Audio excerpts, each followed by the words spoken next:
Welcome to the Outer Realm with Michelle, Desrochers, and Amelia Pisano.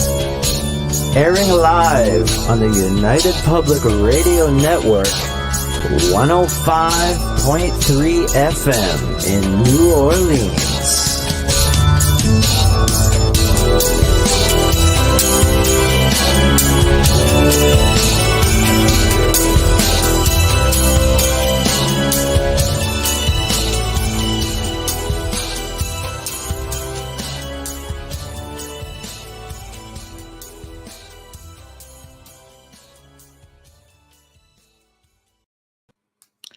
Good evening, everyone. Welcome to the Wednesday night segment of the Outer Realm. We are broadcasting live on the United Public Radio Network UFO Paranormal Radio Network, 105.3 from the Gulf Coast, 107.7 from the beautiful city of New Orleans.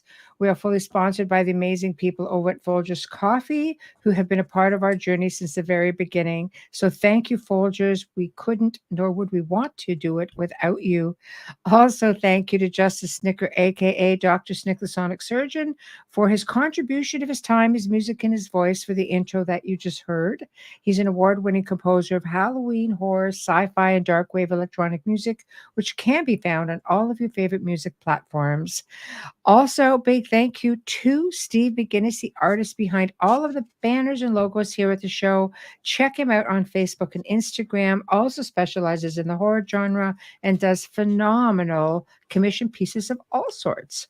So tonight, we are basically having an open mic night because we know y'all love it and we all love you. So just sort of like a big old circle that comes around. And I know. And tonight we thought we would talk about the dark origins, so to speak, of St. Patrick's Day, among other things, but, we always have to start with something. And we thought it would be a lot of fun because there's a whole lot of high strangeness involved in a lot of the whole St. Patrick's lore.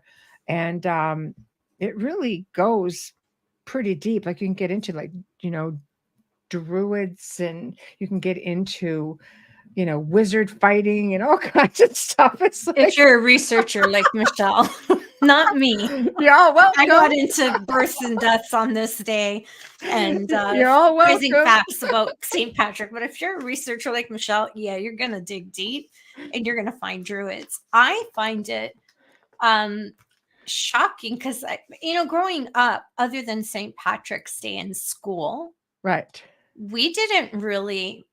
Because, you wore green, and then I went to Catholic school, and then you didn't, and I never understood it. Right. And I understood it when I was doing my research that he was never actually canonized. Mm-hmm. They just called him a saint. His name wasn't Patrick. They called him a saint, and it stuck. Right. And I'm like, and I love the information. I love the information as to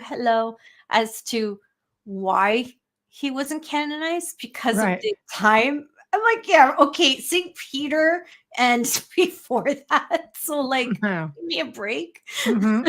It's not the reason why. But anyways, I just thought I'd put that out there because I thought it was really, really funny. Well, there's a whole lot with that too, right? If you get into the whole life and legend and people still chiming in. Hello, guys. Thanks for tuning in.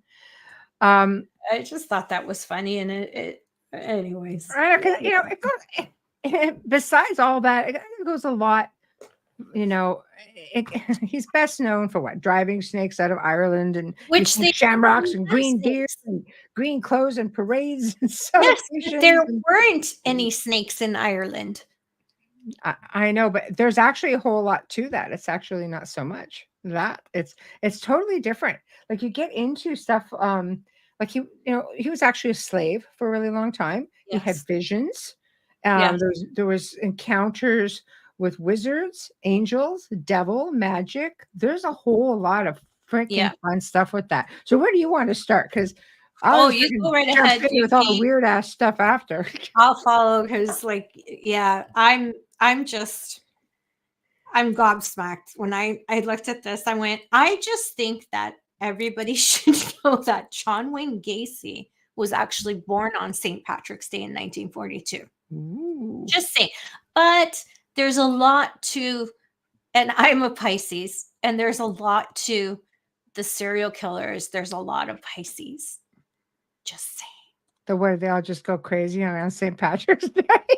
No, I'm green saying bear. no, as serial killers. If you look at a list of serial killers, you'll find a ton of them are Pisces. Right. Which is shocking because we're very intuitive and a lot empathic. So it's like, wow, how like must be the ones that were dropped on their heads. I don't know. But anyways, I thought that was interesting, and and I'll talk about deaths later because there's a whole lot of modern day stuff that we can add, things of that nature and old Irish sayings, and there's so much fun. I love St. Patrick's Day because it's just stuff that goes back so far. And when you start looking at the metaphors and things behind it, you're kind of going, so that's where that came from. That's what that was about. Like it's insane. But one thing you and I were sort of touching on was the fact that his real name, it looks like there could have been two names here. Yeah, they don't know which one is his real name. No, it was either Maiwan Sukat. I wrote shit down just so you know. Maiwan Sukat, and I probably not even saying it right, or Magonis Succubus Patricius. Which and is, sorry. Go ahead. Okay. It was Pope Celestine who gave him the name Patrick, and he was allegedly born around 385 AD to a very wealthy family, lived in the British Isles, which were at the time occupied by Romans. So he was actually was Roman.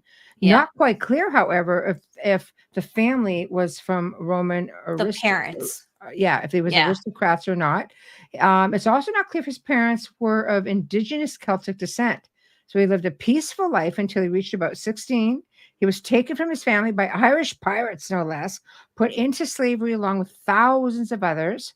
He was sold to a local chieftain in Ireland named Milieu of Antrim. His duties were primarily to herd sheep and swine for the next 6 years. So times were harsh, and he barely endured the isolated, harsh winters while being poorly clothed. So get into this turning point of his, and basically somehow he felt like he deserved this. He did not know God. He followed all of the commandments, didn't listen to the priests in his town. And during his time in captivity, he turned to religion. He pleaded with God for an answer for salvation, apparently, a second chance, I guess you could say, and claimed that his answer came from the form of a vision. He was instructed to escape and make his way to the coast where a ship would be waiting to take him home. He listened and escaped, traveling 185 miles through a vast wilderness. That's a hike, until he reached the shoreline, which there was a British ship waiting. So that's before we get into all of his visions, right? So it's funny that he was sold to a Celtic priest. Right? I know. What's a priest doing buying a slave? Right? I have an issue with that. I did read that his parents were Roman and moved, because they were from there and moved to Britain, and that they were wealthy. But I mean, it depends where you look, because they're both stories are there. Even there's a lot of I have to look at it in fun. I can't look at it like a case. Right. I have to stop doing that because I have a million questions when I'm reading about him because nothing fits. Right. But I just go with what I enjoy the most. That's all I can suggest with this one, because there's no concrete proof, but it's a lot of fun. It is a lot of fun. I love the whole dark aspect of it. And the fact that this man had visions. He said this was a vision he had apparently about going off to the coast. And he had another vision. So apparently it makes mention of seeing a man named Victorius. Scholars believe that this man was actually Saint Vitricius, a 4th century saint from northern France. Others lean to the account that Victorius was an angel who also gave Patrick the vision about escaping to freedom. So Patrick even stated that he saw the angel leave a footprint on the peak of a mountain while ascending to heaven. Was it shaped like He dreamed of the people of Ireland and felt as though they were beckoning, or that they were being beckoned to, or he was being beckoned to save them and bringing them Christianity. The vision led to a decision to train as a priest. He studied in Gaul for many years and was ordained apparently by Saint Germanus, the Bishop of Auxerre, and arrived in Sian, Ireland on March 25th, 433 AD. Dun, dun, dun. I know. There's so much with it, because when I'm reading angels, I could easily change the word angel to extraterrestrial easily. Right. So that one has me questioning things. His vision, was it his vision, or did someone assist him? Mm-hmm. Right. There's a lot of questions you can ask. There's a lot of stuff. I think a lot of it has to do also with like metaphors. Because he goes back, you know, I mean, I can get into his whole mission and things like that, but that would be it would take up a lot of just reading, and I prefer to have it more leveled out where we're interacting with everybody. So why don't we just get into some of the crazy things that could be taken either way, because the mission is pretty long. So we're just going to leave it there. The dragons. How about this one? Banishing the devil, the evil black pig of Monaghan. The local people of the time, see, I think we're dealing with culture and stuff and belief systems. I said the local people of the time were terrified of an evil, wild black pig. It was described as being very large, blacker than the night sky, and had beady red eyes.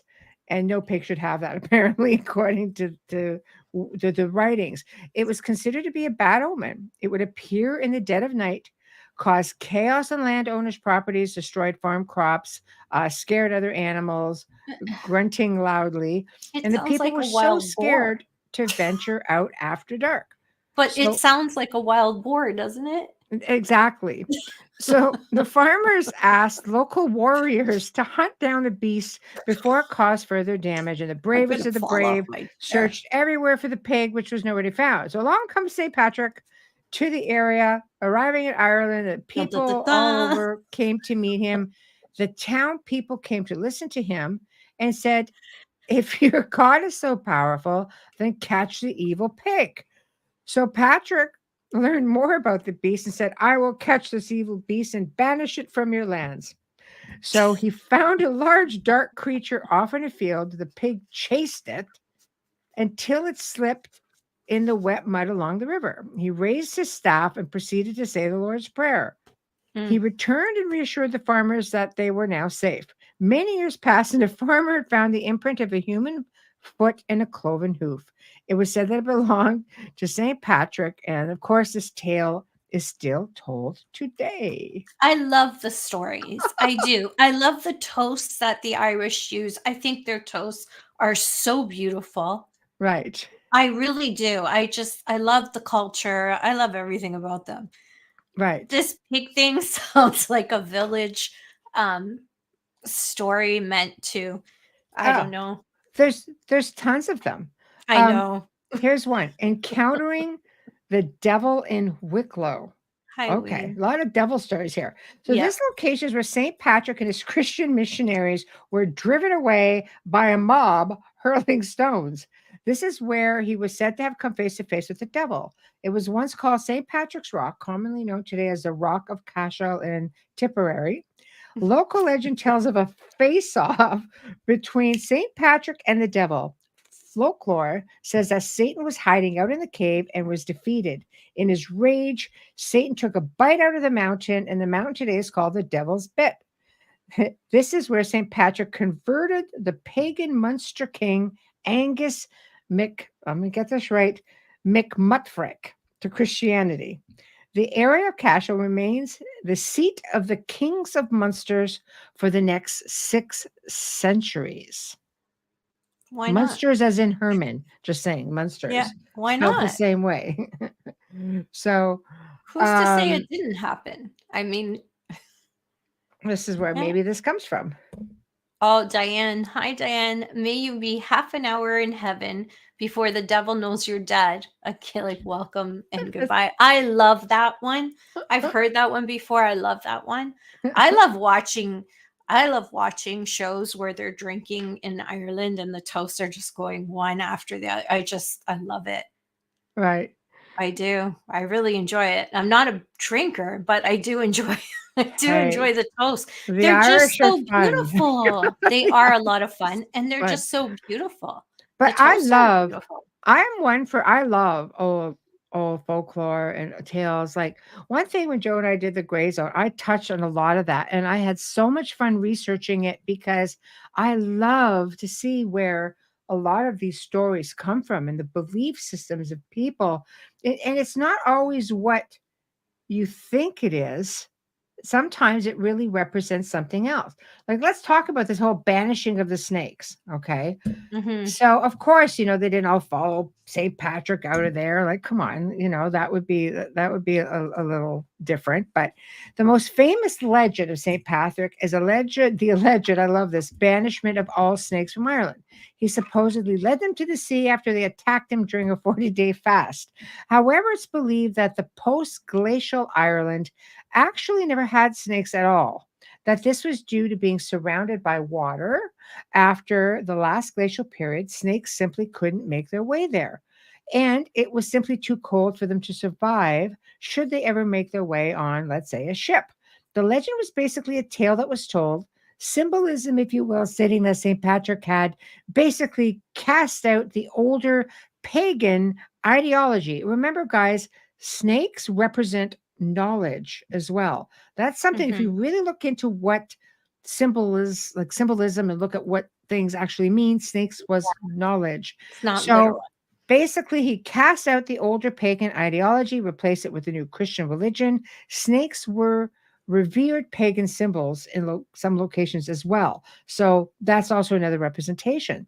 Some believe, however, that the idea came in more recent times and that St. Patrick's really did perform the miracle of driving the snakes out of Ireland, except for one. It shows up in another piece of folklore. But as Wayne would say, okay, we're gonna put up a couple. There's this one here. Rain. Oh my God. Wayne says, banishing snakes, ridding the common folk of their knowledge, nothing to do with actual physical snakes. No. Right. And I And find it funny that the History Channel had to put that out there. I know it's That funny there to think weren't they had any to go snakes that far. because of the freeze and the times. Right. So I'm like, Right. oh my God, History Channel. And Wayne says also, this one really threw me. I didn't know this. Garlic keeping vampires away. That came from the time of the plague when dying people were told to wear garlic rings around their neck to keep vampires away, but it was really to hide the smell. Correct. I didn't know that. See, it's all these little things that go out, right? To add to all of this lore. It makes sense. And Diane Brighton, hi, thank you. I believe that's supposed to say John, Pope John. John, Was yeah. that to be the first pope from Ireland? Oh yes, I don't think they would even dare to have a Joan even to this day. No, that's why I'm like, am I missing something? Yeah. Okay, so let's talk about the other serpent, the River Shannon serpent, aka the devil? Question mark. So after he destroyed the worshipping of the pagan god Cruach and the snakes from Ireland, he traveled to the River Shannon. He and his followers were stopped by a large serpent. Everyone was surprised as they believed that all serpents have been banished. This serpent made it all the way up from the sea, and everyone was terrified. It was described as having a body that was twice as thick as a large oak tree, blacker than the hounds of hell. I love the descriptions, with two eyes that were as red as blood. When it moved, the swell of the water would disturb the entire river. For many years, people disappeared or died and were believed to have fallen victim to the monster serpent. St. Patrick had no fear and was said to have hooked the serpent with his staff and proceeded to chain him up where the river meets at 3 points and would remain there until the day of judgment.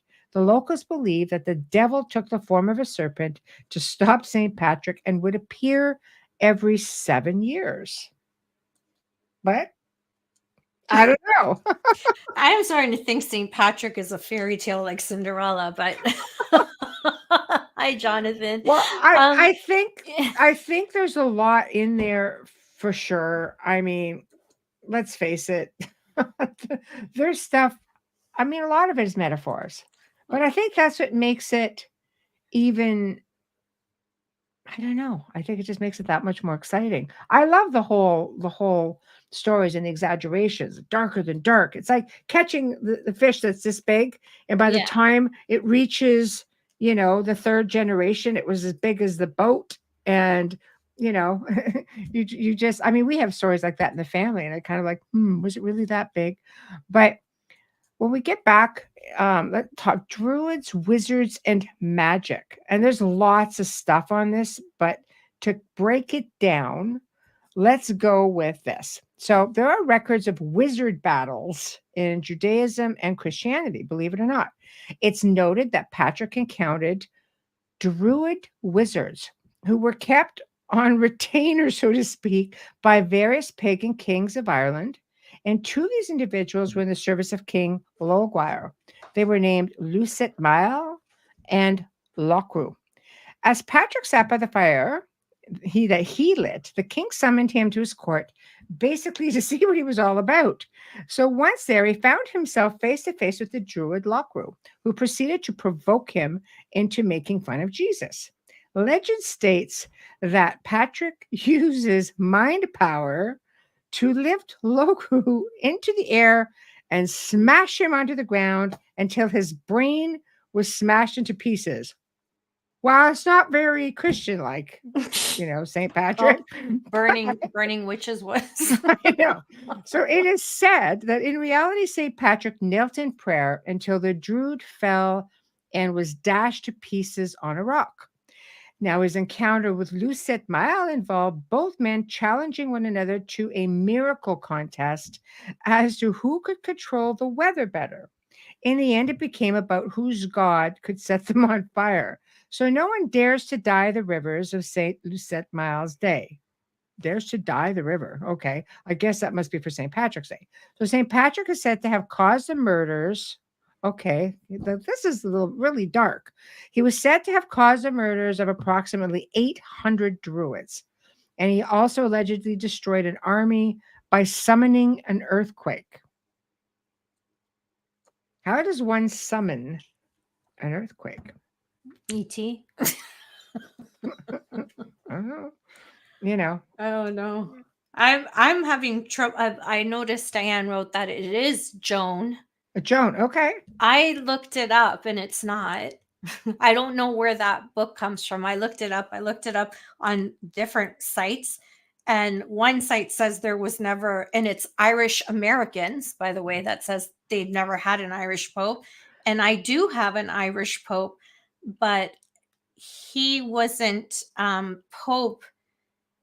Hold on a second. One Pope gifted Ireland to England. That's Pope Adrian IV. But this is a difficult name to pronounce because I don't know. I'm sure it's Celtic, but it's Saint Malachy. Right here. This is what she's got. I know. I saw that. I can't find that at all. But the Middle Ages, okay. Because, yeah, this is hard.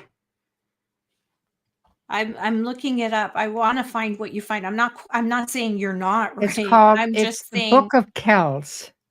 The Book of Kells. Yeah. I don't know. I'm just saying I don't know how accurate it is because I'm looking for it and it's not here. Well, then we'll never know for sure, right? But there is one, and he was sainted after. He was the first Irish Pope, Saint Malachy, or Malachi, however you want to pronounce it. It's with a Y. And it was 1100s, 1132 to 1136-37. He didn't even last long. His predecessor was Celsus, and his successor was Gelasius. I don't even know if I'm saying that right. the names back then. But you see, That's why we're all here bouncing and then ideas around. Yeah, and then you wonder why I have so much trouble pronouncing names when I'm doing a reading. Celtic knowledge now owned by the royal family. I believe you. I absolutely believe that. Yeah, I believe you. I believe a lot of stuff is hidden. A lot of the elite people hold the keys to ancient knowledge from the old mystery schools and the old pagan ways. Every time, the church came into an area and, let's just say, incorporated all the belief systems to finally end up being a version of Christianity, at that point, they would have taken a lot of that information and never to be seen again, which makes a lot of sense. They've always done that. Book of Kells. I believe you. I believe a lot of stuff is hidden, and he must have done something to piss them off to be hidden like that. So exactly. He must have been good at his job. But let's jump over to his death and his legacy. Then we can get into more modern stuff. Okay. So March 17th marks the anniversary of St. Patrick's death in the 5th century. He's said to have died around 493 AD, and he was 122 years of age, though many historians believe that he actually died in 461, which would put him, crazy, older. He was credited for the founding and encouragement of multiple monasteries, which became literary centers. The universities were devoted to knowledge and preserving the written word, especially after the fall of Rome. And because Rome never invaded Ireland, it was never really affected by its fall. This allowed all of the great written works to be preserved and copied for future generations. Essentially, St. Patrick changed Ireland and the world as we know it. There were some who disliked him for converting the people, as thousands of years of tradition, beliefs, and Irish culture became lost. Many of the country's megalithic sites fell out of use. Allegedly, there is a piece of lore going around that the title of Saint Amelia has never actually been acknowledged by any of the Roman Catholic popes. The Irish Church states that it was by public acclamation to which Patrick got his title. It was just they called him a saint and it stuck. He was never part of the Catholic Church. Right. No. Right. Yeah. So I don't know. But he was a good man. I mean, he exercised a pig. I'm I love him, and I love that thank you for that. I always pronounce it wrong, John. Malachi. Nicholas, thank you. Yeah. I always pronounce it wrong. When I say Malachi, people will say it's not, it's Malachi. And I'm like, what? Like, honestly, it's one of those, just one of those names for me that gets stuck. But thank you. I find it funny that he's associated with the 4-leaf clover. Right. When I read that, he used to use the clover, because there was so much of it, to explain the Holy Trinity to people. And I don't understand that, because there's no association with the Catholic Church. So I don't know how that got there. But these are just stories. You know? Of course. Yeah. And he never wore green. He wasn't known to wear green. Right. Which surprised me. Because I'm thinking the green just comes from Ireland because of the lush landscapes of Ireland. Right. I think a lot of the pagans, everybody's very earthy. The Celts were very earthy, browns, greens, things like that. And that's why I joke around and I say that St. Patrick was really Italian. He wasn't Italian. I'm just right. I to tease the Italians for trying to claim everything. He was Roman, yes, but he wasn't he wasn't born there. Well, he actually wore blue. So it says up until the 1700s, St. Patrick's Day was only a Roman Catholic feast. It wasn't a celebration as we know it today. In fact, it was quite the opposite. The day could be spent somberly. It would be spent somberly in prayer at church or home. It's still considered a holy day of obligation by the church, and families dress up in their best, pin a shamrock to their clothing, and go to church. This all changed when Irish immigrants came west, of course, yes, and began organizing parades and other special events on March 17th. This had more to do with a show of pride, but for many people around the world, it has evolved to honor the Irish culture. So, why green? Right? It says the knights, here it is, the knights of the Order of St. Patrick's wore a color known as St. Patrick's blue. In the 18th century, supporters of Irish independence used green to represent their cause. And the St. Patty's Day parade actually originated New York, 1766. Mm-hmm. And the Irish didn't have a first parade until actually 1995 in hopes of boosting tourism. And eventually, because the Irish know how to do it, it became a 5-day festival, which included concerts, plays, street vendors, carnivals. And there are those who honor the more traditional celebrations of their ancient past, which includes going to church, sitting down to a special dinner, which would be or consists of corned beef and cabbage, Mm-hmm. enjoying company of family and friends. It was illegal for pubs to be open in Ireland until the late 1970s because it was a religious holiday. The devout Irish still abstain from alcohol on this day, but the rest of the world enjoys green beer. I don't know how they enjoy it, but yeah. It's just die. It's just die. I find it funny that the parade started in America, but I don't find it. I don't think it like it's a bit. It's not a surprise. Let's just say that because you guys find a reason to celebrate everything, and that's great. But I think it started. What I believe is that people who were Irish and were Irish Catholics, like the Kennedys and stuff like that, I believe their family lines who practiced Catholicism were doing what is more of a procession than a parade. And it got called parade, just like some Americans, and I won't mention which ones of you, being Italian, when you call sauce gravy, I want to just like seriously throat punch, but it's normal. We have that thing. But I think that's what happened. I feel like it started as because in Italy, the Saint Days, they have processions and they go to church and they have a celebration. They have picnics outside, they have vendors and everything. So I feel like that's where they got the idea, is through the Catholics who celebrated Saint Days with that's just my opinion. Right. I don't know. I think there's a connection there. And it just got called a parade kind of thing. Right. Like pepperoni and salami, but anyway. Yeah. Oh God, that's funny. I think it's amazing. Like in America, you guys have a lot of days off. Like a lot of days off for all these different holidays. A lot of people don't work. I mean, this year, isn't it on the weekend? I believe it's on the weekend.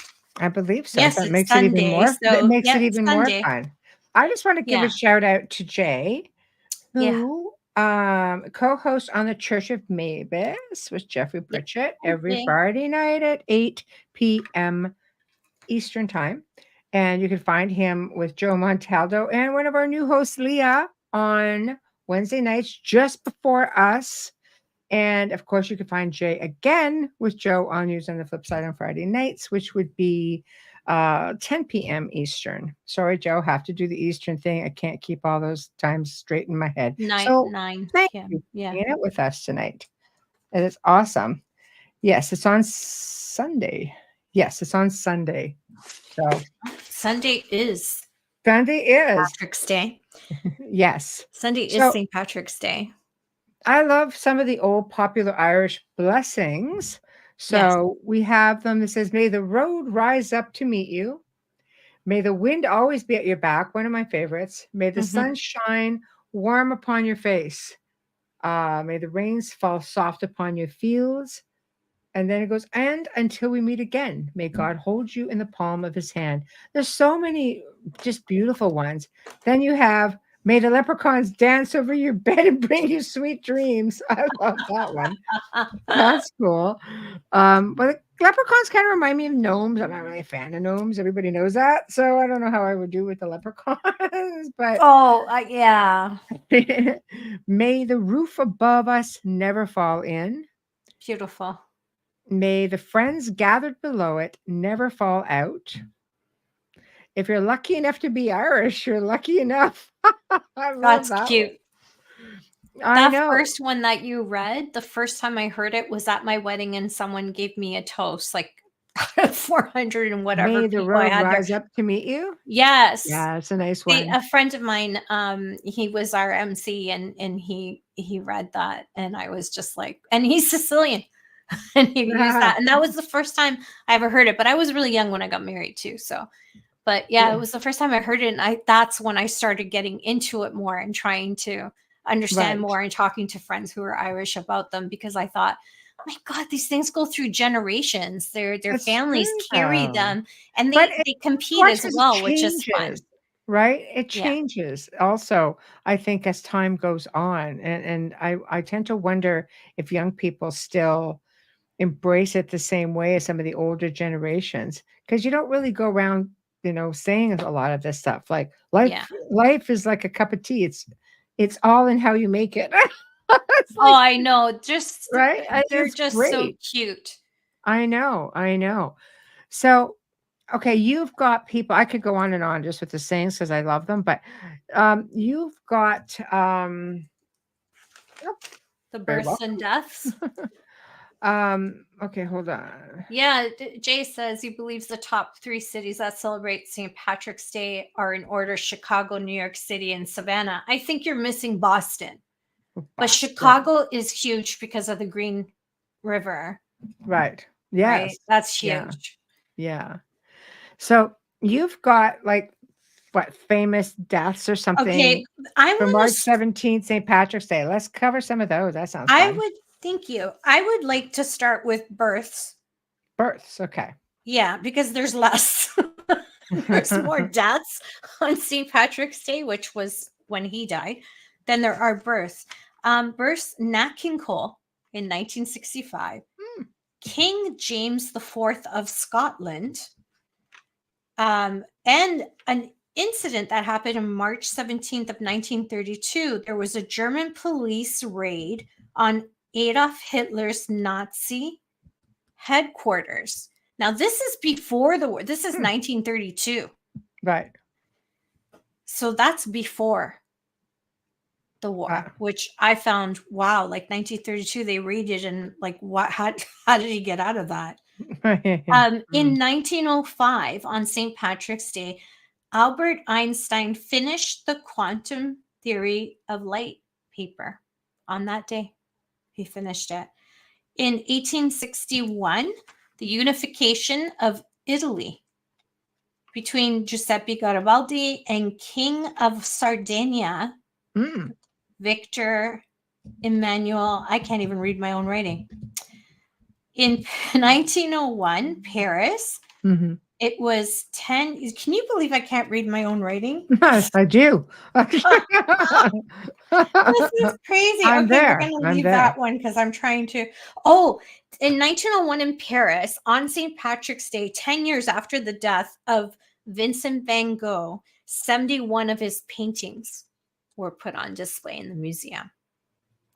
I think that's important for Vincent van Gogh fans like me to know that, because we all know he didn't make it until a lot longer. It's very sad. Now, the deaths. In 1891, Napoleon died on St. Patrick's Day. Right. In 1516, Giuliano de' Medici, the Emperor of Rome, passed away. I was so surprised. In the year 180, Marcus Aurelius, which was another emperor. Yeah. 1040 of England. Now listen to this. 1040 of England, Harold the First of England. 1849, King William II of the Netherlands. 1904, the second Duke of Cambridge, George William Frederick Charles, passed away.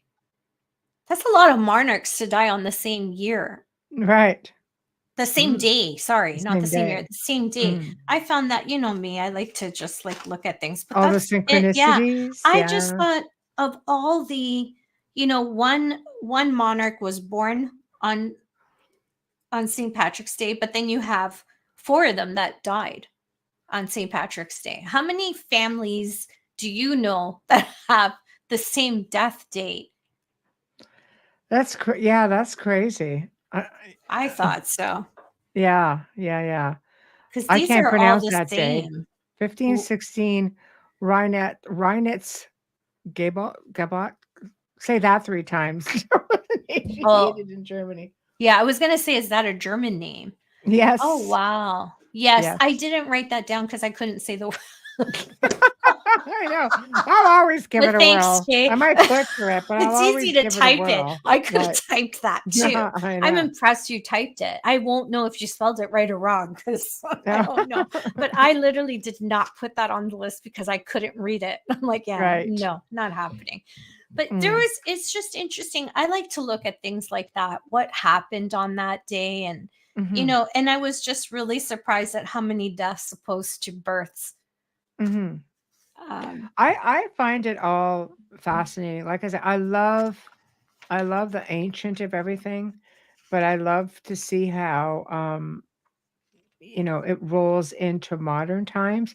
I would love to be in Ireland on St. Patrick's Day and just to see, you know, the differences, really. But there's no drinking. That's okay. That would be a tough one. And that's okay. I'm all down for that. Like even me who doesn't drink has a drink if I'm in a bar. Right. Of course. Green beer, no. I will not. I don't like the taste of beer though. Like me, I hate it's just a food coloring. That's all. Yeah. I heard it tastes nasty. I don't know if it does. Beer with green food coloring. Yeah, but that's probably why the taste to it. Food coloring. You get green teeth after that. That's all. Oh yeah, no, thank you. I pay way too much to get these things whitened, but I think it's fun, and I like all the games that they play. And I would love to sit. I think I would love to sit in one of those great cities that have these big celebrations. In any one of those cities, in a bar, and just watch and listen. I would love to do that. And just listen to the toast going and going. Right. I think, you know what? It's a far cry from where it all began. And it's so, you know, it's so far removed from what, you know, he was actually stood for in the first place. It kind of just makes you wonder. I guess it must be like a pride thing, because I would have to agree with that, because you know, you're supposed to be praying, having like Sunday dinner with all your friends and family, and always, you know, not out partying, drinking, having parades. It's just, I don't know. But I would love to see how the ancient people do it, how the Celts would do it, and not so revered. I can't believe it was in the U.S. Wow. So that pretty much, I think, you have more to add to that?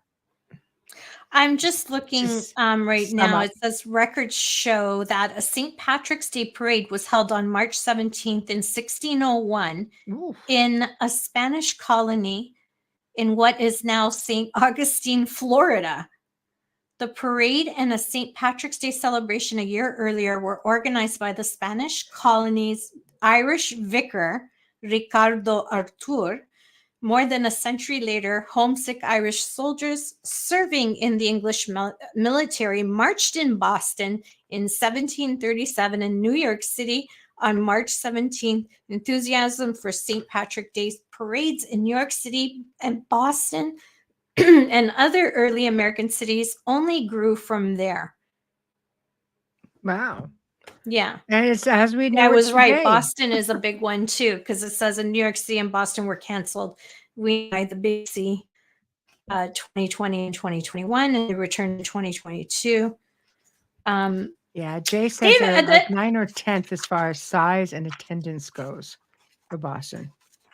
There, I believe that, but it's like number 2 on here. I don't know, but it's amazing, and the Irish people have gone through so much, much, you know, between plague and the the famine, and everything. They were some of the first settlers in Canada. They were, and the United States. And our provinces were built on their backs as well. Remember that movie? It was pretty dark origins right there, Which movie? Which film? Gangs of New York. Oh, Gangs of New York. See, now there's a film you've seen and I haven't. I know, it's a great film. It's a great film. Yeah. Diane says Irish wicks for the dead are interesting party for and with the dead. See? I just got it right. Just like, yeah, I believe it.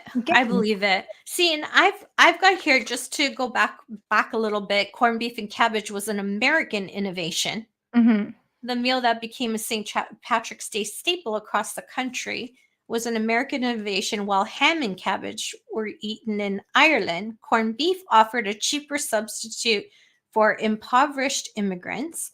Irish Americans living in the slums of Lower Manhattan, well, that's ugly, in the late 19th century and early 20th, purchased leftover corned beef from ships returning from the tea trade in China. The Irish would boil the beef 3 times, don't blame you, the last time with cabbage to remove some of the brine. I love corned beef, I'm not going to lie. Right. My dad would make it. I really, really like it. Like, if he would take a brisket and make it, I would eat the whole bloody thing within a week. Very easy. Doesn't need to be St. Patrick's Day either. It doesn't have to be. No, he used to make it all the time. Right. It's not hard to make. It's just time consuming. Right. But the corned beef with cabbage was something I did see in my house. And I'm Italian. See, the Irish are responsible for a lot of great things too. If you think about even Halloween, when they were carving turnips and they come here and start carving pumpkins, they brought that tradition with them to this side of the world as well. So we have to thank them for all of these St. Patrick's Day celebrations and the Halloween as well, because they couldn't find. We didn't have turnips with that as well. Anybody who says that the Irish do not know how to make things that much better, man, you need to start digging into some stuff. And because they were carving pumpkins, we later had pumpkin pie come out of it, because they had to find something to do with what was left over and all the pumpkins that they were planting. Because when they were planting them for the carving, they didn't realize that the excess would come in. So I'm out of it. Sorry. It's like 10 o'clock. I know. I'm like blah, blah, blah, today. Whiskey. We invented whiskey. Thank you. Irish whiskey. Yes. Yes. Thank you. It's Irish whiskey and Scotch is British, right? No, Scotch is Scotland. Scotch is Scotland. Sorry. So there's Irish whiskey and then Scottish Scotch. The Brits have something. British have something. I was at a place in the Isle of Skye that actually had over 700 different types of whiskey. Yeah, it's their thing. They're award winners. It's their thing. It's definitely their thing. Yeah, Ireland invented. Ireland.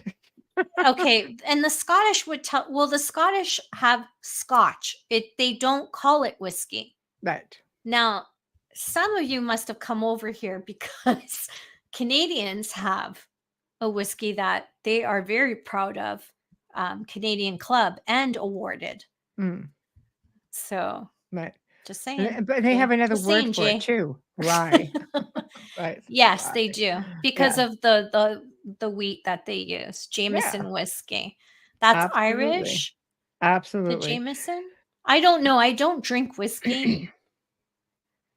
My husband I'll leave it there. Get him there. My husband does. Right there. Yeah, so, I don't drink whiskey. So, okay. So we're pretty much at the tail end. If anybody wants to add anything out about St. Patrick's Day and, all the fun stuff, go ahead. Otherwise, let's chime in. What do we all want to converse about next? Apparently, Jay says more whiskey. Bourbons. I thought bourbons were French and American. Yeah. Moonshine. I don't see. I'm not a drinker. Like I have a Pinot Grigio once in a while. Like ask Michelle. I can't hold my liquor, so that's why I don't drink. And I Aliens. don't like being not aware of what's going on. That's a I big say one for let's me. talk about aliens and whiskey. No, I just aliens. Okay, let's talk about aliens. Oh boy. Our guest tomorrow night is going to be getting into a lot of different stuff about that, but let's talk about aliens. The United States has essentially, we'll touch on this in greater detail tomorrow, but the United States, military government have said, no, there is no proof of extraterrestrial presence here and reverse engineering and things of that nature. I guess the rest of us are just pompous asses. Just don't know exactly what the heck is going on or what we're seeing. And I get it. Some I'm people laughing at Jay's don't comment. I'm know. sorry. Some people don't know what they're looking at. They could be looking at military. They could be looking at our stuff. There are some people that believe that, ET isn't here, while other people believe that there's a whole galactic federation out there. So, yeah, I believe that. I believe that Crown Royal is ours. Is it ours? It sure is Canadian. That's why they always wanted it in Italy. I can't stand the smell of that, but I do enjoy a nice cognac. I'm not gonna lie. There we go. I'll take brandy on my bananas, fried on top of ice cream. We'll leave it there. Yeah, it'll be a really interesting show. I love Augie, and he's so much fun. And there's like nothing that you can't talk about with him. No, I love it when people are super versed, Yeah. But how many people here in chat are experiencers or contactees, abductees? Do they want to tell us? Oh, well, come on, we're all okay. Brandy, Jay's still drinking. Yeah. No, just brandy straight. Brandy, no, cognac. Awesome. Yeah, Augie is. He is awesome. He's time on board with us, and it'll be a lot of fun. Do you know what's been happening a lot to me? This is paranormal, and I didn't bring it up because we did our work over the phone there differently. But I've been hearing voices a lot lately. And I mean, is it frequency stuff or is it actual spirit stuff? I think it's both. Okay. Now, I heard myself, and I mean, I'm not going to go into what we do, but I know that I'm safe. Right. But I heard Mama, and I called Sabrina, and I said, "Did you call me?" And she's like, "No." And I clearly heard it because I answered. I go, "Yeah." It's not like her to shout from another floor. She was like a floor below me. That's not like her. Sabrina doesn't do that. She either texts you or she comes up and asks you something. Right. John thought he heard me call him. And I woke up yesterday morning hearing my name. I was in a deep sleep and I heard Amelia and I woke up and it was a man's voice. So I'm like, what? And then of course, now the frequency things I feel, the frequencies, it's the fan with me. And I never had that before. I know we had someone who talked about that with us. A lot of people say that. They say that that seems to resonate. They can hear it better. I never heard it before. And it's multiple voices and it's conversations and I can't understand what's going on. And sometimes I hear it's always with children. Sometimes I hear kids playing and I look outside and I'm like, my neighbor's kids aren't out. And this sounds like a lot of kids, but they have their friends over. They're 2 young boys, and I look and I'm like, nope, nothing. Like, what the hell is going on? It's been the last month really bad, but more so after I lost the dog. Well, I mean, I think, we have a solar eclipse coming up. I think frequencies to me have been a lot more rampant in the last while. I mean, if you're tuned into frequencies, you're tuned into frequencies. I mean, I'm very sensitive to them. I find I become more sensitive to them, and I have to wonder if it's because of maybe all of the towers that are around now. Because unlike, other previous cell phone towers, um, these current ones, They're not cell phone I'll leave towers, it though. there. They no, but they are, with respects to cell phones. You're on the same frequency, but they need more of them because of the way they work. It's not like you can get away with a few of them, and they don't go through solid things, so they have to have more.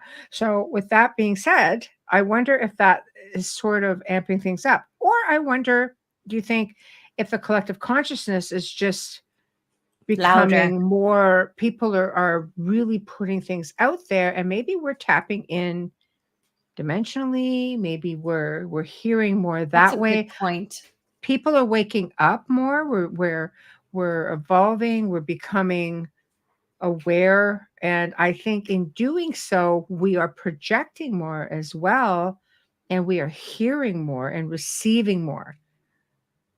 I don't know, what are your thoughts? I think you're making an incredible point. And I sometimes I wonder if the amount of migraines that I've been having, if that has something to do with it as well. Mm-hmm. The sensitivity to the frequency. Oh, for sure. Yeah. Anything with Because I'm not the only one. People are telling me that never had them or have them. My story. I didn't have even headaches as a child, but I had a middle ear infection when my daughter was young, and that created migraines. I never even had headaches. Mm-hmm. I don't remember taking aspirin. I don't remember any of that. And yes, it was aspirin when I was younger, but Right, I'm aging myself. But yeah. right, right.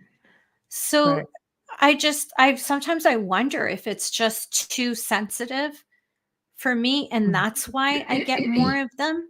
And I do, of course, the weather has a lot to do with it. My medication has things to do with it. But I wonder if these towers are creating more of an issue because since they've been up, if you notice my days with the migraines are more, Mm-hmm. Well, not I like think before. Like it's just crazy.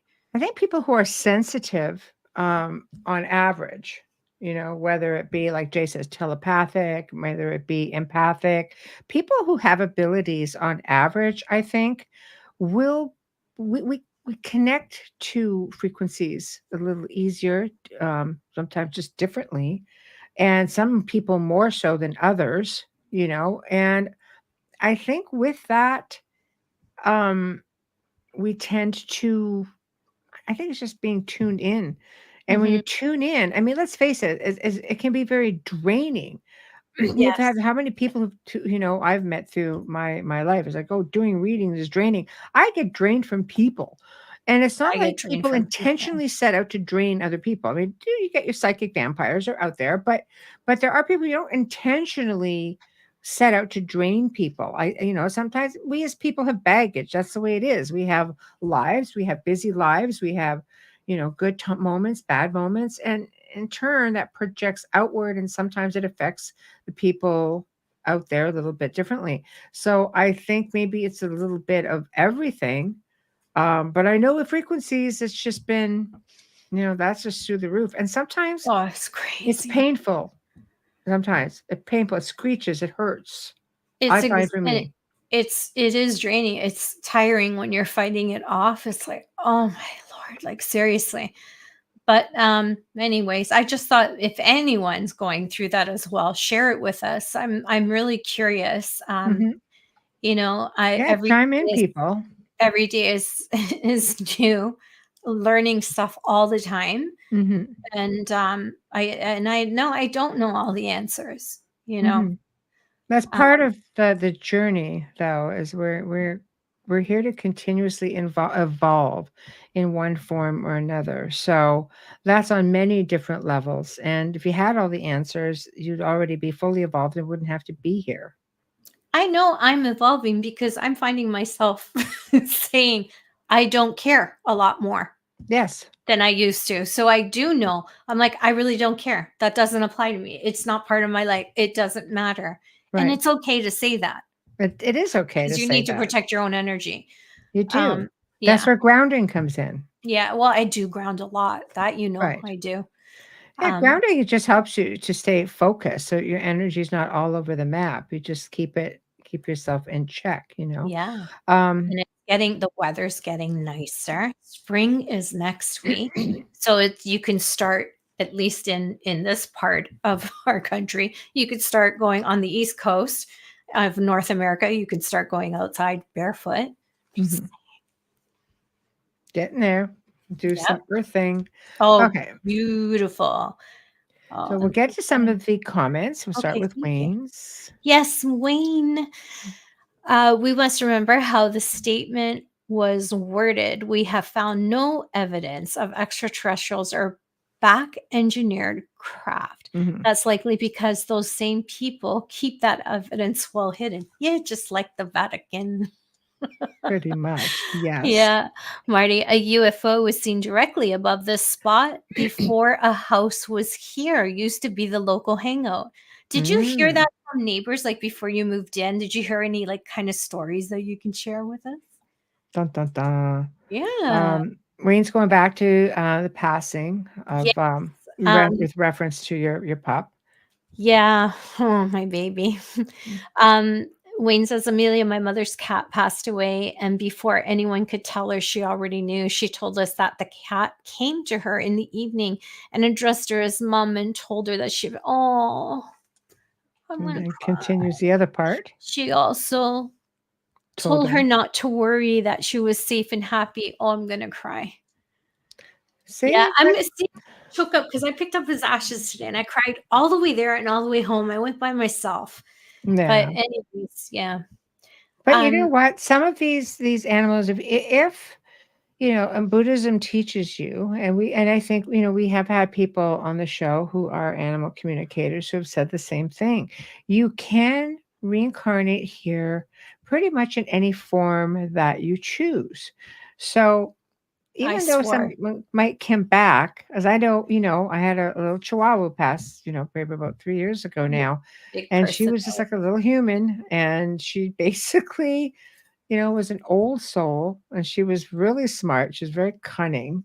She was very, very tiny, about 2.5 pounds, Yeah. and, you know, just thought the world revolved around her. And it was funny because I actually had a animal communicator. All I did, she said, I just want to know the names. I just want to know, I see a picture.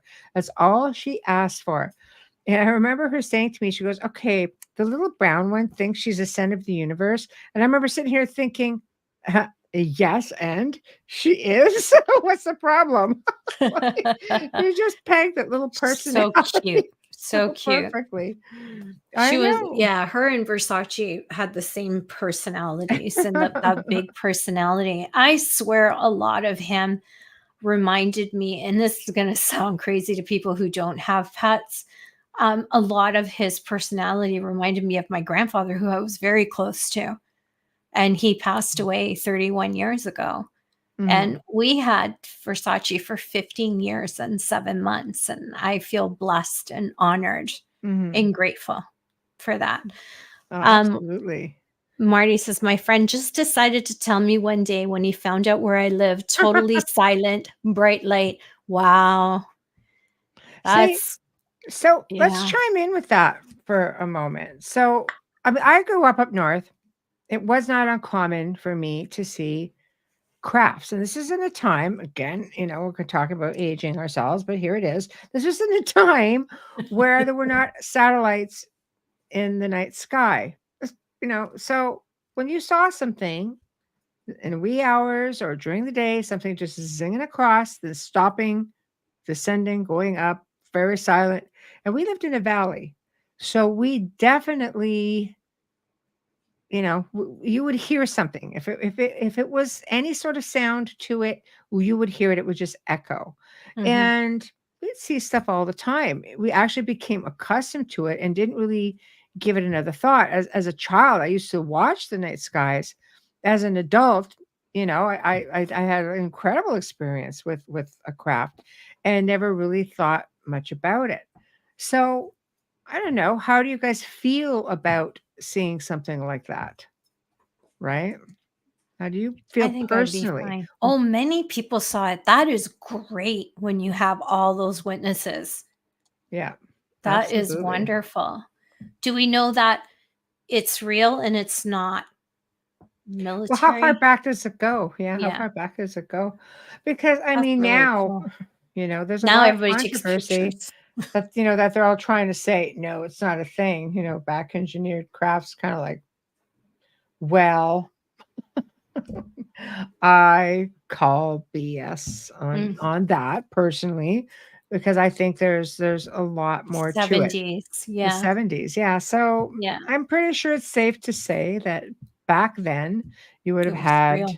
you know, a heck of a lot less in the skies compared to today. You can see things now and just sort of go, you know, it's questionable.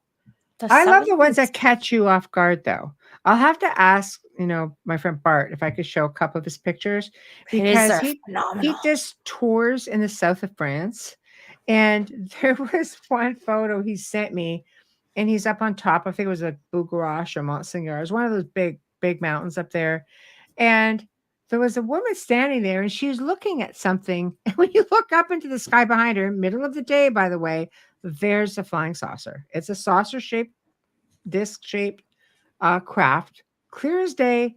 Nobody's paying it any mind. But the Languedoc area is notorious for different sightings of the sort. Yeah. I think this is phenomenal. Diane Brighton, Oh, thank you yeah. so much for participating so much tonight, all of you. It's just makes it so much better and so much fun. I'm learning so much from all of you.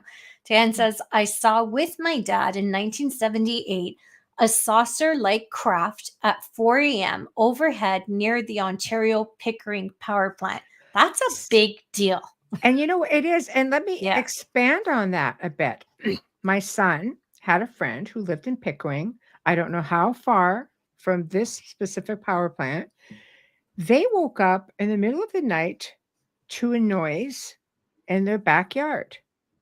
And their backyard is very deep. It went way back, like onto a field.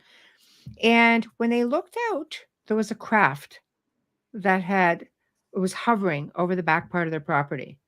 Wow. Pickering, right there, right? And nobody ever hears them, right? They're always silent. They are, but Is it? Yeah. yeah, they just basically heard some noise in the back, whether that was neighboring dogs, whatever the case may be, but it was enough. I mean, I heard humming sounds. Mm-hmm. If they're really high up, I don't think you're necessarily going to hear anything. But I know when I was in the haunted forest in Romania, we were hearing all kinds of humming sounds and like a loud humming, droning, whether that was a portal or whether simply that was a base underground, whether it's under a no-fly zone. So there's definitely something. Oh, yeah. There's something to all of that, but whatever the case may be, it just gives a little bit of additional validation to Diane. You know, it was a big story in the 70s as well. Speaking of seeing craft, was the Bermuda Triangle was a big story. Mm-hmm. And now you don't hear anything about it at all. I think because they have investigated it literally to death, and I still don't know 100% that they have all the answers. I think there are power spots on this planet. Some are underwater. Doesn't mean they were not always underwater. I think that there were other beings here that had access to anything underwater. um, they built over top of these anomalies or close to them. They had a better understanding of them, because the information wasn't kept from them. They weren't suppressed. So, is there something scientific? Sure. I imagine there's a lot of it that is. But I also believe that maybe there's some of it that's not so easily explained. In fact, a lot of these places are, um, let's say, occupied. They're watched. They keep an eye on them, and that would be, your military, your governments of the world. They're just as curious about this, and I'm sure they know a lot more about it than they're basically ever going to say to us. um Hold on. Yeah. Hi, Dragon. I guess when we were kids in the 70s, there was a lot of talk about Bermuda Triangle a lot. I remember the Bermuda Triangle. I remember the world ending because my brothers would traumatize me. The world ending and there, Star Trek being out there before that. It created a lot of conversation. Right. Right. I agree. I mean, you go back then, it was all you had really cool shows back then, like In Search of with Leonard Nimoy. You had Scariest Things on Earth, What's right? that? With Linda Blair. Like you had really Oh great. gosh, Linda Blair. I love that show because they would bring in like 5 unsuspecting people. Usually it's a I family. You get to pick people. You go in to investigate some of the most haunted I've places in the never world. seen that They're show. oh, you've got to look it up. Seriously. They would be brought in blindfolded. They would end up at a place. They'd go, oh, okay, what is this place? They didn't know what it was. Then they were briefed very generally on what it is they were looking for. Like, this is where you are. And this Yeah. is Dracula's castle, for example. And this is said to be here, here, here, and here. And the MC would go over all of the different tales, just in a bone chilling sort of way. And, you know, they would basically investigate it. Totally green. It wasn't Yeah. like everything you see now. You caught people who were inexperienced. This is not what they did. So when something happened, you got really amazing reactions and you almost Mhm. felt for them, because I've been to some of these places. Yes, the World of the Unexplained was on TV. Yes, yes, yes, yes. Yes. I don't know Star any Trek I've is never watched a Star Trek episode. I've watched part of one and I stopped. right. My brothers were into that stuff, Doctor Who and that. So I do I know my brother was a big Star Wars fan. I actually have the original game board from Right. Star Wars.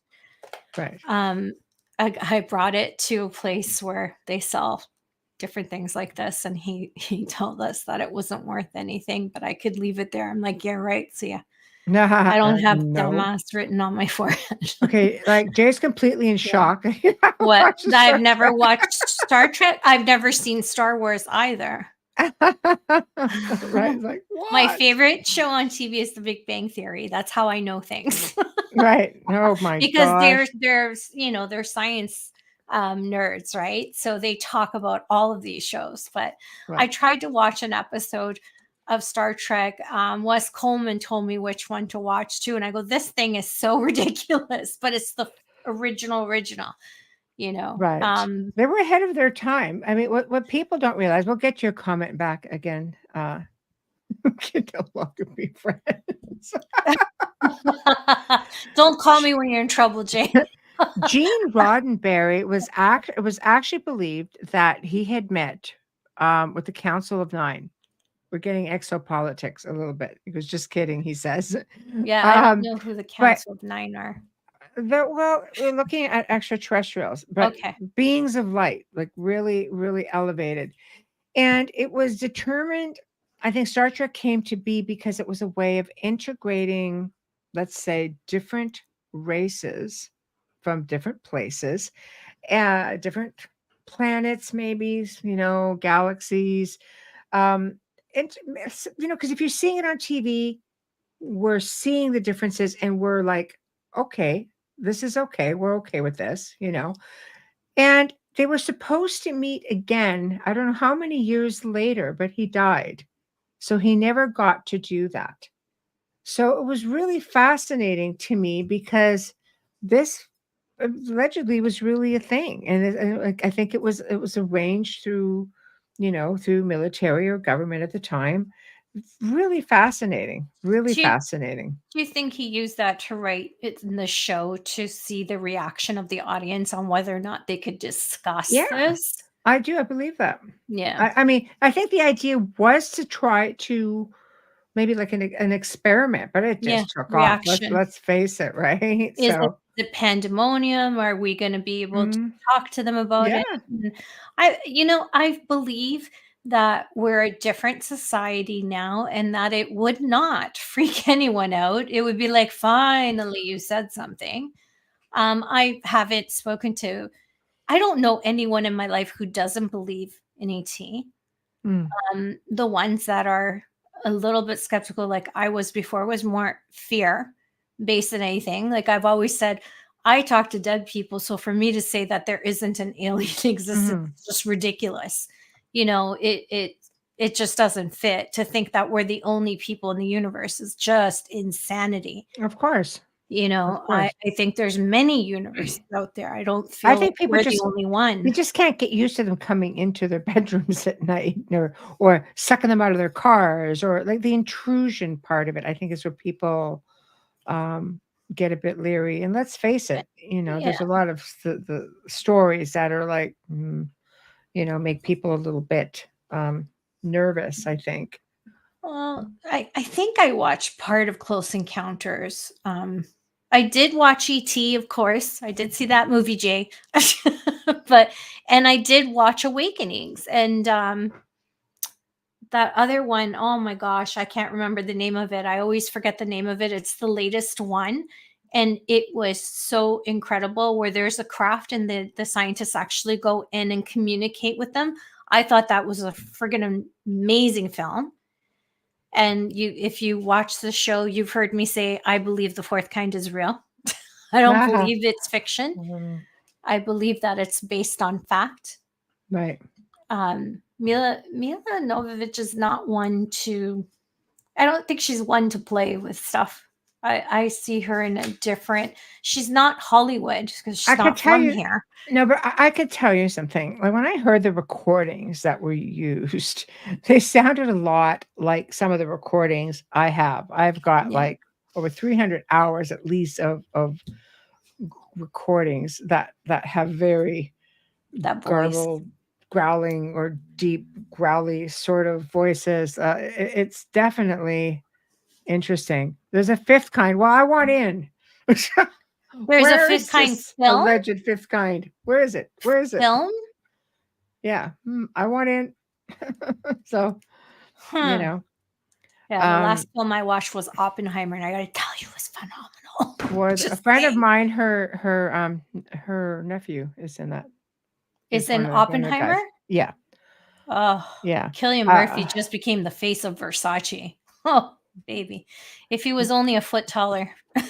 The War of the Worlds, terrifying to listen. Made me wonder why it was on. Right?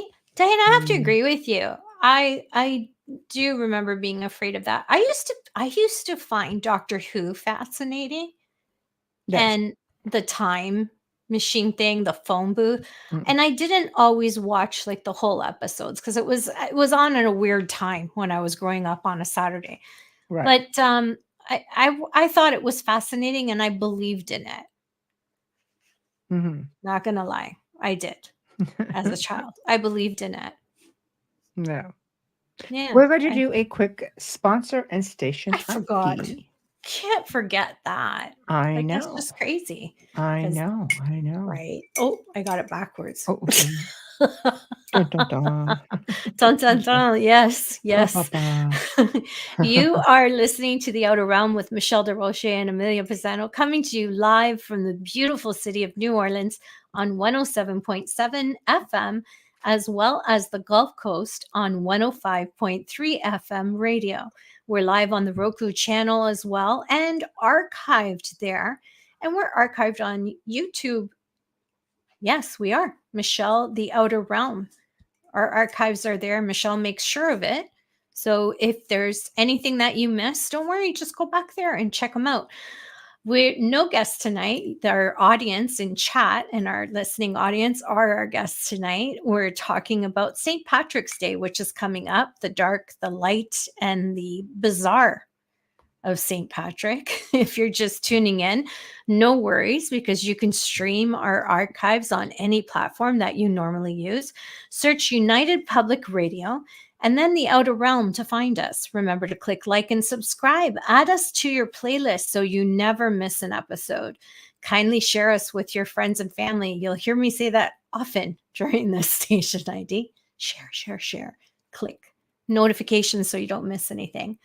A big thank you to Folgers Coffee for your continued support and sponsoring our show. I feel like the price is right when I do this.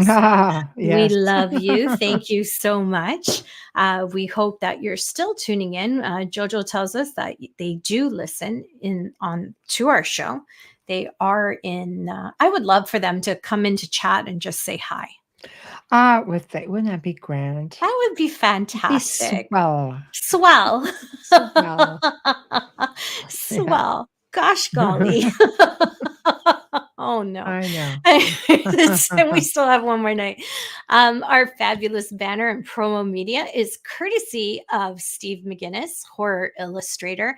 He's a fabulous artist. He also creates commission pieces, and he can be found on Facebook. Thank you, Steve. Our intro and outro is courtesy of Dr. Snick, the Sonic Surgeon. I just love saying that, Dr. Snick, the Sonic Surgeon, aka Justin Snicker, award-winning composer, vocalist, and musician. You can find his music on Amazon and Bandcamp and stream him on any platform. Find Dr. Snick on all social media platforms such as Facebook and Instagram. Thank you, Justin. And you can search him on when you do your stories. His music is available there as well. Lastly, and kindly give us a like, a subscribe, and share with your friends and family. Don't forget to comment. Comment is a big one. And Yeah. Do we have comments open after? Do we have comments open in archives? I never asked you that. You can comment on all of the comments that are in the live show. For some reason, because we don't go live right on or directly from YouTube, those sort of disappear, unfortunately, but you'll find them on the Facebook streams. Yeah. But all of the new comments definitely go up. So we haven't figured out a way to keep all of our comments, which is really maddening. I'm curious as to this, Diane. UFO voice ghost box. Can you elaborate on that? I find that is it just a ghost box, or is for many reasons? Yeah. So for many reasons, definitely interesting. It's sometimes hard to distinguish whether it's negative entity or ET. Well, I mean, there's been some pretty compelling ones, that I've heard that you almost feel really emotional. They're really emotional when you actually hit on something, and it's interesting, especially when you start hearing. For example, grays, from what I understand, do clicking sounds. So when you hear those clicking sounds, almost like they're communicating with each other, not so much with you. Like dolphins. You hear this, little clicking sound. I decided to ask a ghost box for hi, how are you? I thought to ask a ghost box for hi, how are you? Yeah, several scales on those. Some people have phenomenal experiences. I won't say I haven't had any phenomenal experiences. I enjoyed it. Yeah. It was nice to not be the one giving the answers. It's just nice to communicate. Yeah. Oh, Wayne, the movie you spoke of, Amelia, I believe it was Contact with the aliens named Abbott and Costello. Yes. That was crazy. That was a fantastic film. It was. Fantastic film. It was. It was really amazing. The ghost box originated essentially from Nikola Tesla. And he believed that he was in communication with aliens. And this was long before there were so many radio frequencies and radio stations and things like that. Thomas Edison was said to have, had his own version of it. Frank Sumption came out and reinvented the ghost box because he was a shortwave radio operator. A lot of people believe that Frank's box was designed to communicate with ghosts. I started getting to know Frank in the last probably few months of his life. And he clearly said to me, he goes, this had nothing to do with ghosts. He goes, I was looking to communicate with aliens. And it was interesting because there's so many stories that were out there, but I knew his best friend who connected me with Frank in the first place. Some people believed, no, he wanted to speak with, a deceased family member and so on. But he said directly to me, it was to communicate with extraterrestrials. And then he sent me a few of his recordings that I could listen to. So I own a Frank's box, thanks to, said best friend. And it is an original box. And it's interesting because, some of the pieces that I went on to I had designed for me, rivaled it and was amazing. And when I connected it up to yet another piece that I had made, it was mind blowing. Again, you just have to learn to filter things out. It's sort of like sound pareidolia, Poor Wayne. Yeah, I mean, you can see images in many things. Well, you can hear things in many, many different formats as well. So you really have to be careful. But when you're getting intelligent responses, I have to think you're onto something. You have people who don't believe in anything. It's just like, well, that's sad in a way, but just your prerogative. But keep an open mind. You just don't know. Spirits have been known to ride the waves. Scientists have been experimenting with stuff like this for years with voice recordings and such. I remember reading an article. I wish I could remember. Was it Dr. Raymond Moody? I can't remember if it was him, but they were doing experiments where they were leaving voice recorders. Some university did this in cemeteries. They did this over a weekend, and just to try to catch disembodied sounds. They found a lot of living sounds in there too, because people like to hang in the cemeteries, but they were looking for disembodied sounds. And the fact that you had some sort of academics looking into this back in the 70s goes to show there's definitely something to it. It makes sense because I agree.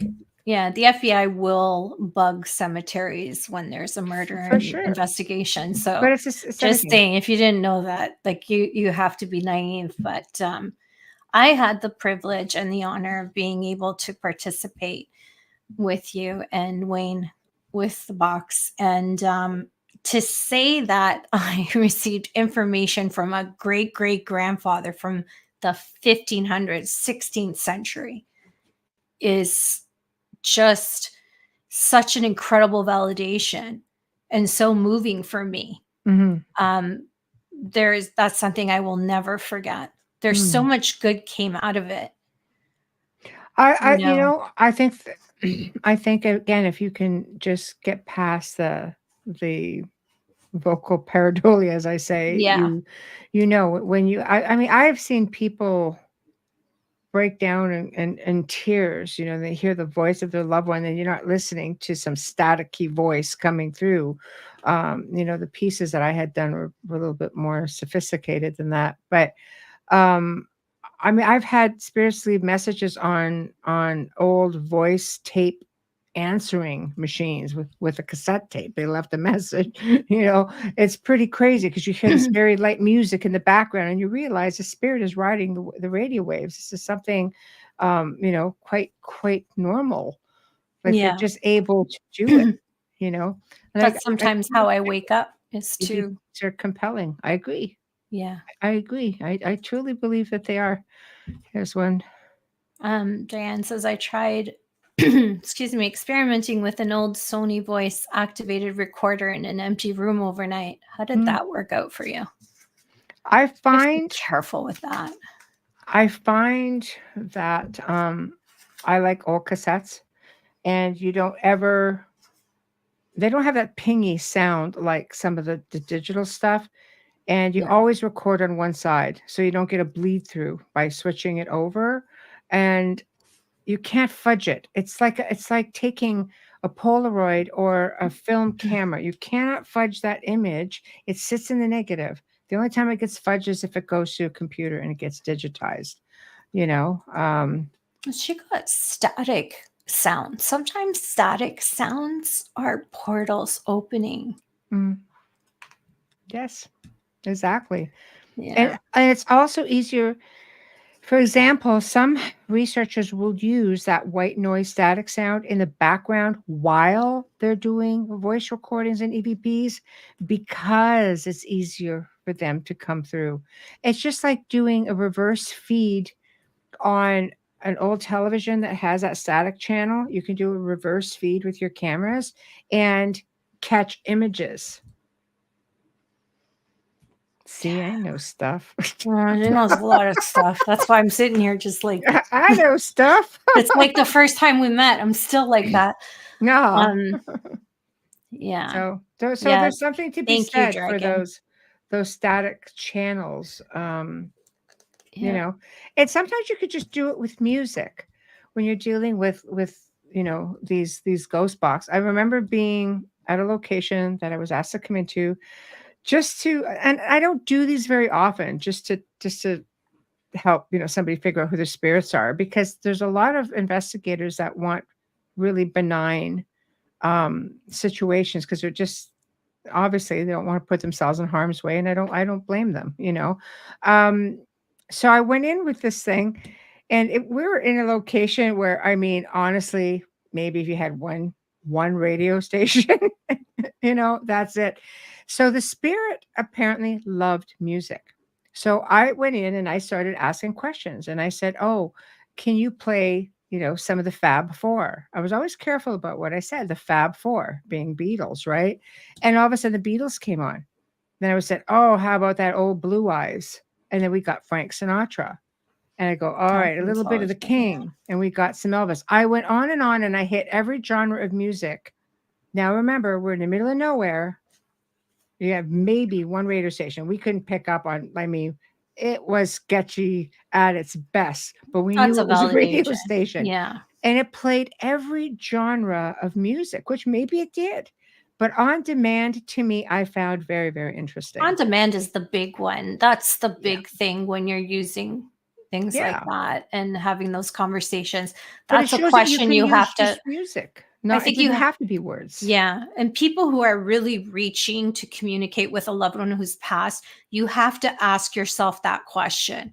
If you're using one of these devices, is it on demand? Are you getting clear answers? Because sometimes we're reaching Are you so getting much. clear, intelligent answers? Yeah.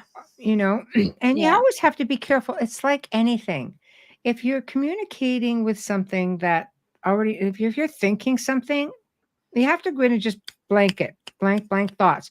I always suggest to people, if you want to go in, and get this sort of communication, or even through EVPs. Remember, every time you put something out there, you're as a form of invitation to communicate. You're reaching out, whether it's people, go on about Ouija boards. Well, I'm sorry. The same thing happens if you're using an app, if you're using a ghost box, if you're using a voice recorder, pendulums, dowsing rods, for communication. Dowsing rods doing energy work is a lot different than dowsing rods trying to get responses for communication. And water. Yeah. So go in, and I always say, sing a nursery rhyme. I know people who do prayer instead, but just sing a nursery rhyme over and over, a song in your head over and over and over. So there's not any real thought other than what you're just singing. And then somebody can ask a question and start singing and see what comes up. Because if they're in here, they're going to give you exactly what you want. You're not always dealing, with spirits who can give you, answers that actually are intelligent answers, aside from just what you want to hear. It's just where the planchet comes in. Even when you're dealing with planchets and they're telling you what you want to hear, answer yes or no. Well, here's a question, and you're thinking that answer, they're giving it to you. And low level energies can do that. They have the answers to everything. Don't kid yourself. They know you're going to put that board or that device out there before you even know it. And sometimes they sit in waiting. I like this one with Jay. There are ghost haunting types which seem like a looped recording playing over and over. That's called residual haunting. Residual replays, whether it's visual or audio, you keep getting that replay in time. Let's say where the woman is running out the window to her death. I mean, I've worked in a location where the individual was having a heart attack over and over and over and over until somebody actually moved him on. It's like it's a replay. It's a replay. So I don't know. It's sad. I think this is part of why it's so important to not maybe rely just on technology, but on good old common sense. what's the film called that both of us love with oh my God. She lives in the old house and the kids and the curtains. Or with Nicole Kidman. Yes. What is that called? That is, we never mentioned that movie, and Michelle and I both love this film.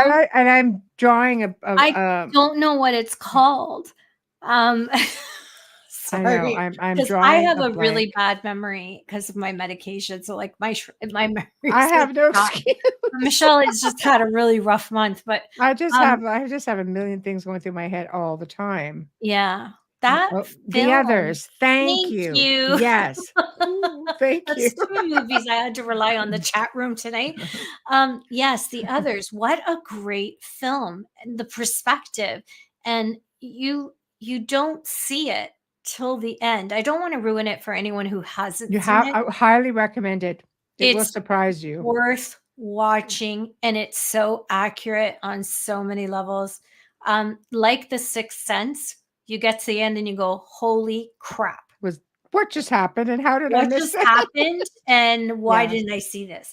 Yes. Phenomenal film. Right. Just takes you in, and not scary, just takes you in. It's so compelling. I loved it. Jay says, usually attributed to very traumatic events. Yes, the residual traumatic or very impactful. Yeah. You could have brides going down the aisle at a church that you see over and over again, and it was like the greatest day of her life. Well, think about it. But most of it's negative. When energy is very powerful, and I think that when you project a certain amount of energy, it will leave its place in time and space. I mean, just death itself. There have been reports of people who have died. One was a report of this little old lady who died in this very small town. And at the moment of her death, apparently there was a big, almost like a sonic boom that was heard. And I have heard this story a few times. I'm exaggerating with like sonic boom, but not like airplane type of sonic boom, but just like a big, like some big boom. I think that's the sort of thing that would leave its imprint. But anything is. You ever notice, like, if you get into a fight, with your significant other or your child, or you have words, and then you go out and you come back, you find, if you're in the same room, you find that you all of a sudden start getting really crotchety. Or maybe if you go into a place that had a lot of joyous moments, you feel really elated and you don't know why, because the event has left an imprint. So I think this is where clearings come in and wiping out that energy and starting again for negative stuff anyway. That's why some people home is a happy place and some people it's not. Diane film White Noise was Great interesting movie. dead wife contacting through television. That Great film movie. was so good. The biggest mistake they made was making 2 more after it. They should have left it alone. Signs is amazing as well. Signs is a really good film. M. Night Shyamalan is definitely, but I do enjoy his films. Yeah, like he's weird, but he's a good weird. Dark Waters too, right? Yes. Yeah. But it goes to show you, see, when we talk about white noise, Diane, it comes back to that static. Exactly. And having energy the channel on the static, spirits seem to be able to allegedly use that and communicate. This is why you can get, I mean, and heck, there have even been people who've had white noise machines in their house. Well, poltergeist. And all of a sudden voices start coming through. Yeah. One thing, and all the years I've been doing this, people have come up to me with some amazing stories. And that one seems to be a big one. The white noise, because you get them in those little machines, right? To help you sleep. White noise. That's a big thing. Yeah. The poltergeist, that's the premise of the film. Again, she's communicating through the white noise. Yes, right there. Yeah. So the original was fantastic. Yes. See, so it goes to show you there's something to it. And sometimes these films give you little clips and people like snippets of this is a thing. And I think that we just have we don't think about it, or we have so many naysayers like, oh, you're being silly, this isn't real, it's not true. It's easier I to don't know. It's the dismiss it. same old technique. And yes, yeah, Mhm. and even I'll tell Even you, regular fans. yeah, and I just think regular fans as well. I mean, we've worked with people over the years, man. My I've had fan is people new, and I have those voices. Sorry, Michelle. I've had people say, I hear it really clear coming through the fan. Yeah. Like, And that's what I okay, said at the just yeah. an hour ago. And my fan is a new tower fan. It's a Dyson. There's no blade. There's no blades. We've got one of No. those as well. It's still Yeah, the sound. It's still, I think maybe it's the currents of I the think so. Because I the wonder if it's higher just you the put current it, from the airflow. the I higher wonder. you put it, the stronger it is, the more noise I'm getting. And I also have to say, when it comes to fans, when my mom was in the hospital before she passed last year, um, God, that I mean, I've anniversary had the is fan coming. on. People, I've slept with the fan since I was 14 freaking years old. This has been a part of my life Yeah, forever. can't Anyway, sleep with one. I was hearing music of all sorts. I mean, choirs, Viking chanting, Gregorian chanting, flutes, piano. I mean, full on freaking symphonies that I have never had in my stinking life.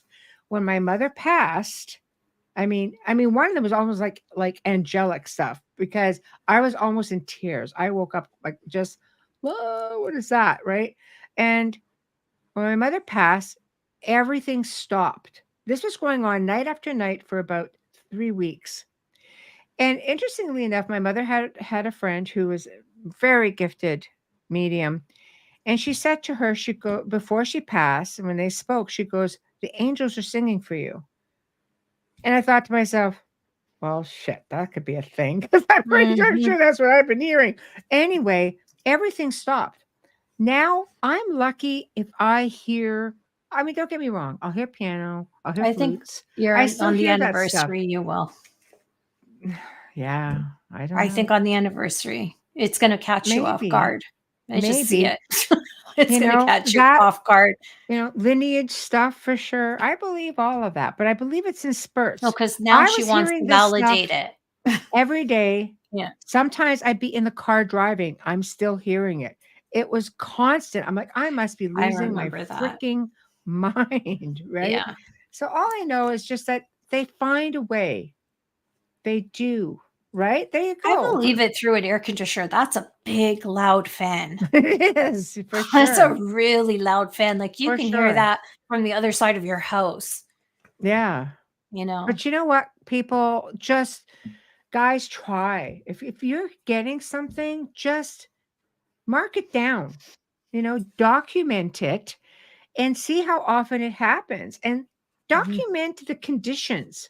So, okay, it was raining today, it was really gray out, or there's a thunderstorm, or, fell asleep last night and this is what was going on. I had the fan on, it was Oh, around please this write down if you time. ate before you went to This is, sleep. yeah, this is what I remember. This is what I think I remember. Whatever the case may be, if you start keeping a journal or a log on it, you would be surprised that over time how you start. Like I scan through my stuff now, and it's like I see messages. I'm like, oh my gosh, there's a connection with this. There isn't always one. Sometimes it's isolated, but every now and then you will get things that all fall into place. They reach you however they can because not everybody, whether you're gifted or not everybody pays attention because life is busy. Sometimes we're so busy, it's just like the last thing you're going to do is be looking for signs of communication. And then you have those that are looking so intently that they get themselves in trouble because there's always something out there willing to lead you along, right? Mhm. So there we go. Yeah, the spirits through love are around on most anniversaries and holidays. Yeah, Right. And see? it was close to the time my father died. I Yeah. believe that. There's always a way of them telling you, um, you know? Mm-hmm. Even with my dog, I remember, I mean, even last year, I would say, hold on, just hold on, just hold on. You can't leave me. And then Mm. this year, it was like, it's okay. it's okay, Bubby. If you want to go, it's okay. And then I started to see the decline. The Well, spirit because and the soul they will find. tell you. You had Yeah. said to me, I'm going to let him tell me. And Yeah. then really within what, 3 days? I almost Yeah. brought him in Sunday to put him down because he was having such a rough night. Yeah. And I thought, this is a validation. He had dementia. I never knew that dogs could get dementia. No, yeah, And yes. he Yeah. had severe dementia. Like, he was Mm. on gabapentin and he was on medication to help with the anxiety, and he had separation anxiety and everything that Mhm. comes with it. He literally, it was like watching my father It's like a pass little old away. man in a dog's body. Yeah, Yeah. walking in circles, like everything that goes with dementia, Mm. the sundowning.